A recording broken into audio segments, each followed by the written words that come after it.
A clip from Dr. Sanjay Gupta's documentary, Weed, which airs on CNN this Sunday night. Sanjay spent a year investigating the fight over medical marijuana. More and more Americans are using it. Just a few days ago, Washington, D.C. opened up its first medical marijuana dispensary. And CNN's chief medical correspondent, Dr. Sanjay Gupta, joins me now. Sanjay, welcome to you. Thank you. Thanks for having me. So, come on, you've been looking at this for a year, and I want to remind you that in 2009, you wrote a Time magazine article entitled Why I Would Vote No on Pot. You've changed your mind. I have, and as part of my thinking recently, I've apologized for some of the earlier reporting because I think we've been terribly and systematically misled in this country for some time, and I did part of that misleading. If you look at all the papers that are written in the United States about marijuana, the vast majority of them are about the harm. That we fund studies on harm, we don't fund studies on benefit nearly as much. So it gives a distorted picture. But I didn't look far enough, I didn't look deep enough, I didn't look at labs in other countries that are doing some incredible research. I didn't listen to the chorus of patients who said, not only does marijuana work for me, it's the only thing that works for me. I took the DEA at their word when they said it's a Schedule I substance and has no medical applications. There was no scientific basis for them to say that. So when New York Mayor Bloomberg was quoted as saying medical marijuana is the greatest hoax of all time, what do you say to him? I'm surprised, I follow a lot of the mayor's comments quite closely. I listen to those comments as well. As part of those same comments, he was saying that the potency of marijuana has gone up. That is true. It has gone up probably over the last several years. But I urge him to look at the scientific papers. I was just looking at them again in preparation for your show. The science is there. This isn't anecdotal. This isn't in the realm of conjecture anymore. I mean, for a long time, we've just ignored these papers. But this was a drug, that was used for thousands of years. Now, in your documentary, you get into the effects of medical marijuana, which sometimes can be quite instant. It's quite dramatic. It really can. It works, and it can work very quickly. In fact, let me just show you. I always have two strains. Meet 19-year-old Chaz Moore. He uses many different strains of marijuana, many of them high in CBD, to treat his rare disorder of the diaphragm. My abs will lock up. That's why he's talking this way, almost speaking in hiccups, like he can't catch his breath. It's called myoclonus diaphragmatic flutter. This fluttering here, it's annoying, but it becomes painful pretty quickly, I imagine. Yeah, after 15, 20 minutes is where I can start to really feel it. He's about to show me how the marijuana works. He's been convulsing now for 7 minutes. How quickly do you expect this to work? Within the first 5 minutes.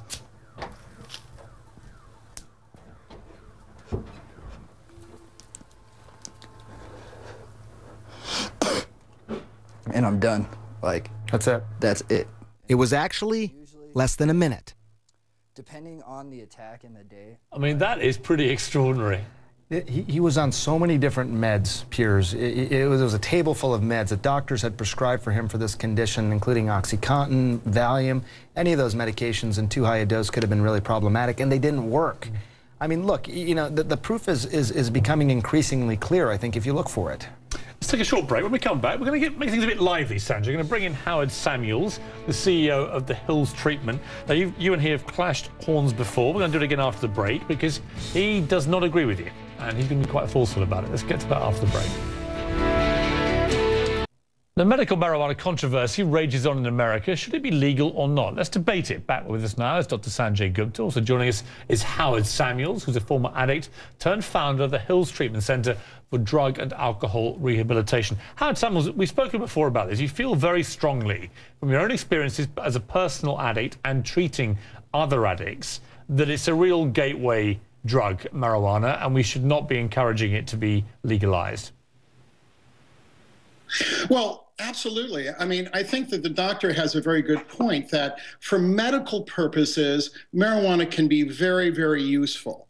But you have to understand, the vast majority of people that use weed use it to get loaded. They use it to get high. And look, I'm not here to say that it's, worse than alcohol. Of course it's not worse than alcohol. But why in the world would we legalize another drug so our nation's youth have another substance to abuse and medicate their feelings with? And this is, to me, the issue. we don't want to go from one extreme, reefer madness, which we know is a total exaggeration, but we don't want to go to the other extreme where we legalize this drug and endanger so many of our young people. Okay, we want to find a healthy balance. Okay, let me throw that point to Sanjay. It's a point well made, quite reasoned. Sanjay. Well, I mean, look, it can be difficult to sort of stratify the legitimate patients who have use for cannabis not only as a medication but as the only medication for their suffering, and as the doctor says, people who just want to get loaded or get high. That's true. But if it's no more harmful than alcohol or tobacco, why shouldn't it be legalized? Isn't there an inconsistency in government policy? I think so. And let me take it a step further than that. I think it's irresponsible of the medical community not to offer this as an alternative. 2 points. First of all, these other medications that we talk about for pain, for example, morphine, Dilaudid, OxyContin, Vicodin, you name it. Every 19 minutes in this country, peers, in the United States, someone dies of an accidental prescription drug overdose. This is no joke. Every 19 minutes. As we investigated this, I couldn't find one documented case of someone dying of a marijuana overdose.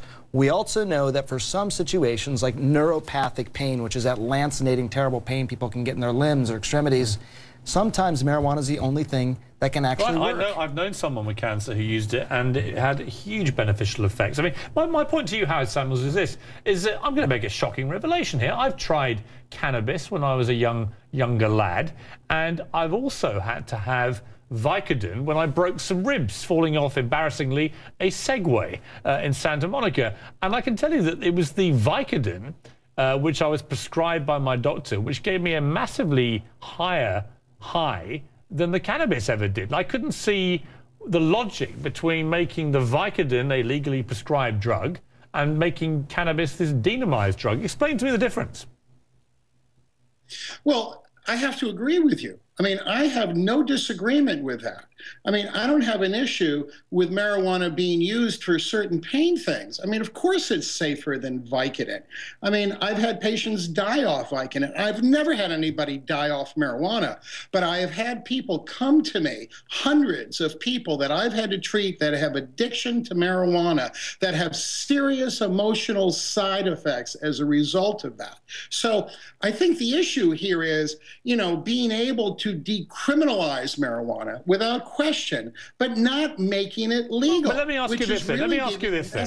Okay, I think that it's safe. Okay, because it's not. Right. I think you're slightly softening your position though from when I last spoke to you, because unless I'm wrong, the logical extension of your argument is that we should be banning all sorts of prescription drugs, probably alcohol as well, and tobacco. They should all be banned as well as cannabis, because that's the logical way of looking at your argument. No, I never, and I'm sorry if you misunderstood me, that all these drugs do have a place. The problem is that we don't have a medical restrictions, that these drugs are all too open on the market for abuse. Okay?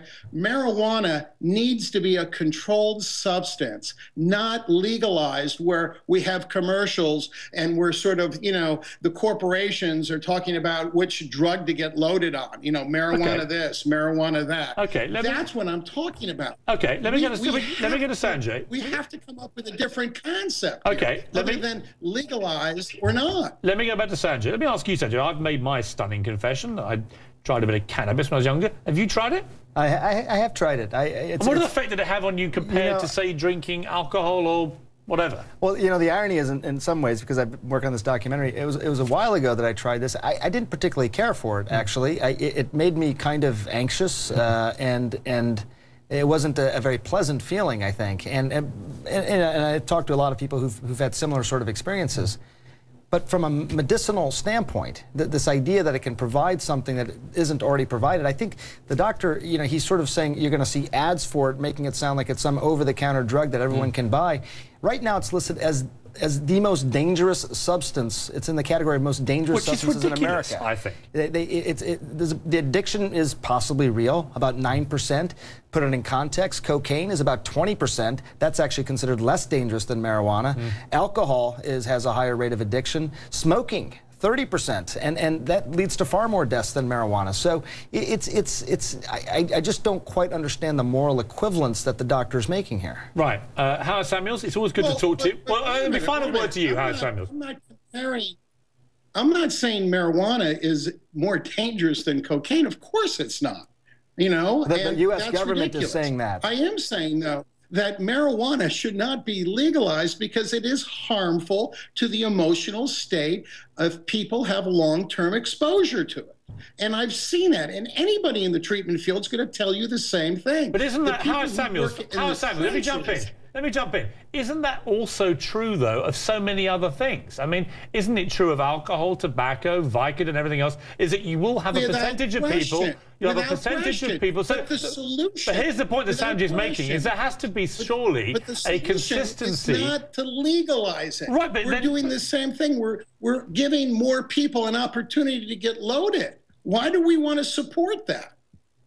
Okay, last word to you, Sanjay. Well, look, I'm not quite sure I follow the doctor's arguments here. I think it is a potentially very effective medicine that has not been given a fair shake for 70 years in this country.